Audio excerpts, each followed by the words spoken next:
தற்போது கிடைக்கப்பெற்ற முக்கிய தகவல். பாஜக கூட்டணியிலே இணையும் ஓபிஎஸ் மகன் வெளியான பரபரப்பு தகவல். நண்பர்களே, நம்ம போடக்கூடிய வீடியோக்கள் உங்களுக்கு பிடிச்சிருக்கு அப்படின்னா லைக் அண்ட் சப்ஸ்கிரைப் பண்ணிக்கங்க. தமிழகத்தை பொறுத்த வரைக்கும் ஓபிஎஸ் உடைய அரசியல் எதிர்காலம் என்பது மிகப்பெரிய ஒரு கேள்விக்குறியான விஷயமாக மாறி போய்விட்டது. ஓபிஎஸ்ஐ நம்பி இருந்தால் இனிமேல் அவர்களுக்கு, அதாவது அவர் நம்பி இருக்கக்கூடிய அனைவருக்கும் அரசியல் எதிர்காலம் என்பது எதுவும் கிடையாது.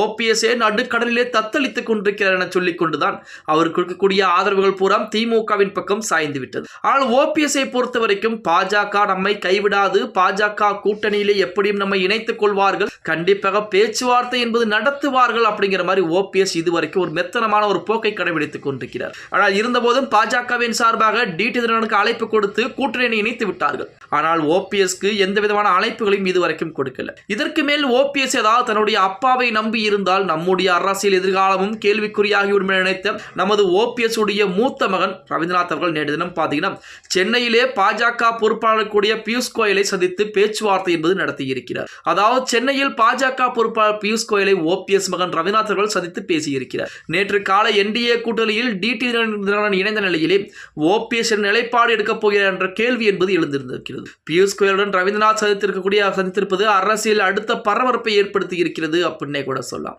இதனால் விரைவில் ஓபிஎஸ் தரப்பு கூட்டணி நிலைப்பாட்டை அறிவிக்கலாம் என்று எதிர்பார்ப்பு என்பது கிளம்பி இருக்கிறது. ஓபிஎஸ் ஒருவேளை அறிவிக்கவில்லை என்றாலும் நமது ஓபிஎஸ் உடைய மகன் ரவீந்திரநாத் அவர்கள் கண்டிப்பாக அதிமுக கூட்டணியிலோ அல்லது அதிமுகவிலோ அல்லது பாஜகவில் இணைவார் அப்படிங்கிற எதிர்பார்ப்பு என்பது அதிகரித்துக் கொண்டேதான் இருக்கிறது அப்படின்னே கூட சொல்லலாம்.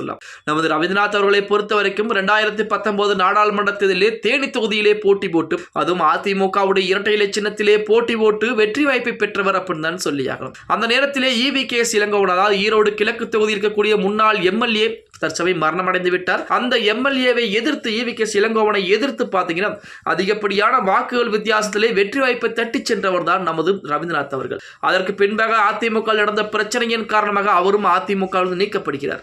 அந்த நீக்கத்திற்கு பின்பு ஓபிஎஸ்க்கு மிகப்பெரிய ஆதரவுகளை கொடுத்துக் கொண்டிருந்தார். தற்சமயம் ஓபிஎஸ்ஐ நம்பினால் காலங்கள் ஆகாது, இனிமேல் அவ்வளவுதான், ஓபிஎஸ்ஐ நம்பினால் நாம் அனைவருமே பார்த்தீங்க அப்படின்னா புதைகுழியிலே இருக்க வேண்டும், அதன் காரணமாக பாஜக கூட்டணியிலே நீங்கள் இணைந்து கொள்ளுங்கள் என ஓபிஎஸ்ஐ வலியுறுத்தியும், அதே போல ஓபிஎஸ்க்கு ஆதரவாக நமது முன்னாள் ஓபிஎஸ் உடைய மகன் ரவீந்திரநாத் அவர்களும் நேற்று தினம் பியூஷ் கோயல் அவர்கள் சந்தித்திருப்பது அரசியல் வட்டாரத்திலே மிகப்பெரிய ஒரு பரபரப்பை ஏற்படுத்தி கொண்டிருக்கிறது. அதாவது ஓபிஎஸ் உடைய மகனை பொறுத்த வரைக்கும் கண்டிப்பாக 2026 சட்டமன்ற தேர்தலில் பாஜகவின் சார்பாக ஏதேனும் ஒரு தொகுதியில் போட்டியிடுவதற்கு அதிகப்படியான வாய்ப்புகள் என்பது இருக்கிறது.